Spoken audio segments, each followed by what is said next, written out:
Electric vehicles are set to take off. And if you've watched any of Energy Media's electric vehicle interviews, you know how much the industry is changing. But there's a sector of electric vehicles that doesn't get a lot of attention. That's electric motorcycles. Well, I'm going to talk to the CEO of a Canadian company, Damon Motors, located in Vancouver. Jay Giraud is joining us. So welcome to the interview, Jay. Thanks for having me.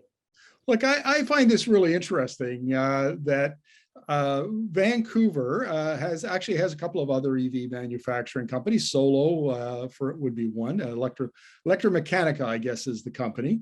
Why did you locate in Vancouver to build your electric motorcycle? The most honest answer is it's where I live. My kids are here. I'm here. This is my third automotive technology company that I founded from here. And with all my previous companies, there was always years-long discussion and debate and consideration for, exporting ourselves into Silicon Valley. And I've watched it, and I've flown to Silicon Valley 200 plus times. And over the years, the more you get to know it, the more you realize it's really not the only place to build a company. But the other reason that I think is really significant is for 40 plus years here, we've been building electric vehicle, fuel cell, battery technology companies on the back of all of the talent pool that's come out of Ballard. Ballard really was the first one to plant themselves here and build up an enormous talent pool of tens of thousands of people. So the clean tech manufacturing and the clean tech engineering capabilities we have here are the best in Canada. So if I was looking at that from an economic point of view, I'd say that there's a manufacturing cluster that's developed in Vancouver over the decades. And that gives you the supply chain, the talent, the research, all of the things that you need to be able to build a world-class motorcycle manufacturing company. Would I be correct? Partly. I think we've been doing a lot of engineering and development for 4 decades. I don't know if we've been doing much manufacturing, but there is a window of opportunity to get into clean tech manufacturing, specifically electric vehicle manufacturing here in Vancouver, which, BC's never really been that supportive of, manufacturing jobs. But over the years, that density of talent has grown so much that I think things are different. And, Ontario is a great place for combustion engine manufacturing, but electric vehicles are very different. The supply chain, as you said, is different. The talent pool and the skill sets are entirely different. And even the manufacturing line are entirely different. You cannot manufacture an electric vehicle on a gas, manufacturing line. Well, let's talk about your motorcycle. I had a look at the specs, and I have to tell you, 200 horsepower on a bike and 200 miles an hour top speed. So what's that? 320 something? Yeah, 320. That's some pretty impressive performance. I'm a sports car guy. I like that. But why did you? Are you making a race bike? What are you making here? Well, to be perfectly honest with you, this bike is capable of what a gas bike is capable of. You can go into a store right now and buy any manufacturer's super bike, Honda, KTM, Yamaha, BMW, and all their bikes have those performance metrics. So, this isn't to say, let's make one twice as fast as what you can buy. This is the standard. And it's exceptionally important that the future of motorcycling is better than the past, because the electric motorcycles that have come before Damon have not reset the standard, reset the expectation of the consumer. And as a result of that, the electric motorcycle companies before Damon have placed themselves in a very small niche. If you want to be the future of motorcycling, if you want to displace the gas combustion engine world, you really have to be better than the past. And so the Hypersport is a little better than the best super bike you can buy from a performance standpoint. But then there's our safety technology, there's our transforming ergonomics, there's the AI, there's the connectivity, the self-learning algorithms, all of which radically depart our company away from the combustion vehicles in the space.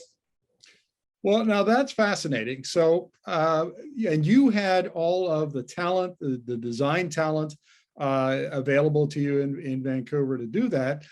Tell us how you got, you came up with the idea for this electric motorcycle and how it came to be. Yeah, well, we actually don't have all the talent here. We've been hiring from all over the US, all over Europe, all France, Germany. We've got staff in Bogota, Mexico, Eastern Canada, but many of them have moved to Vancouver with their families to situate themselves as part of the company. So there's a lot of great talent here, and we've also been finding great talent from around the world. And the idea came because, if we rewind to 2003, 2004, I made a hard and fast decision in my life that I was going to spend the rest of my life helping get the world off oil. And that would be a life worth spent, even if it was never a complete success, and that it would take that long. And then, so I founded Rev Technologies in 2008. I founded Mojio in 2012. And in 2016, I was in Indonesia and I was riding a motorbike among 22 million other motorcyclists. And that's when I realized that if you want to help get the world off oil, you're going to have to get motorcycles off oil, because they're the most common form of transportation in the world. And that the gas motorcycle companies have all but forgotten what those customers need. And, it's self-evident because our order book shows 41 million in orders for the Hypersport, which is just a fringe, niche, expensive super bike. It's not like the average, step through scooter in Jakarta. And yet, it clearly shows the world of motorcyclists are ready for electric. They're ready to move on from the gas engine world and have something better, safer, quieter. And that's what Damon is all about. How is Damon able to design a motorcycle that's cost effective, like it's affordable and has those performance characteristics, and compete with the big boys like the Japanese manufacturers, Harley Davidson, and so on? Well, first of all, it's super hard. It's so much harder than anyone will tell you, and no matter what you can say, you're not doing it justice. Secondly, you hire the best people in the world, and you go way, way above and beyond to get them. Sometimes you get so caught up in selling Damon that you forget that you need to be interviewing the person, because the best people in the world really can go anywhere. But I think the biggest thing is we have a mission that drives people to work here. The lineup out the door, and I mean there were like 15 people that came to the office in the last 2 days to our front door, and we had to literally, no, you can't come in without making an appointment. And the lineup out the door on LinkedIn and all of our inboxes and in all of our recruiting agencies and physically at the door is crazy. The people that want to work here because they want to be part of a mission that matters.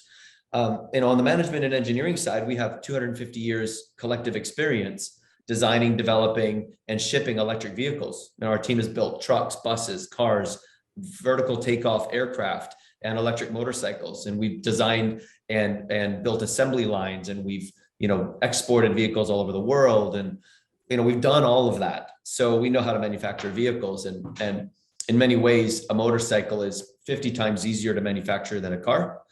And it's probably 10 times harder to design than a car. And the biggest reason why it's so much harder to design than a car is the sheer lack of volume. The space between your knees is a really, really small space, and you have to pack an enormous amount of energy in there to come close to, what a combustion engine can do. So the bar is super high. No one makes 200 mile per hour cars that cost $20,000. That just doesn't happen. So the bar is really high, and the space allowed to do it is really small. Now, Jay, one of the constant complaints has been for decades is that it's really hard to attract capital to startups like yours.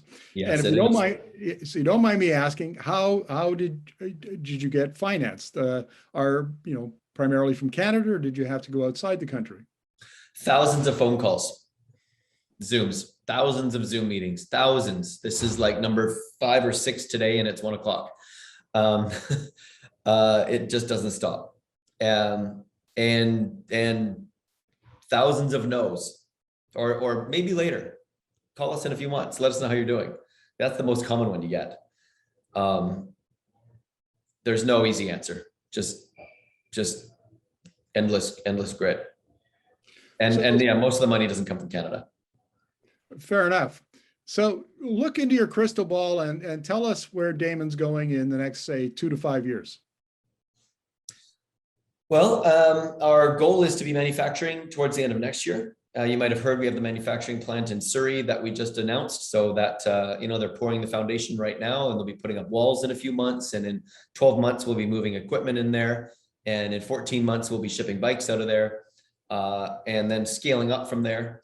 By 2025, we'll be manufacturing smaller Damon motorcycles with our Latin American manufacturing partner, Auteco, who will be exporting from Colombia into Colombia, Mexico, Ecuador. The big bikes, the Western style motorbikes will come out of Vancouver for North America, Europe. By 2025, we expect to be about 800 employees. We'll very likely be a public company by then, and aiming to be the most valuable motorcycle company in the world. And I think that's an achievable goal. Well, look, we wish you all the best, and good luck with this, and congratulations on your design work to date, and keep us up to date. We'd look forward to another Canadian success story in this space. We need some more. Absolutely. Thank you so much for your time.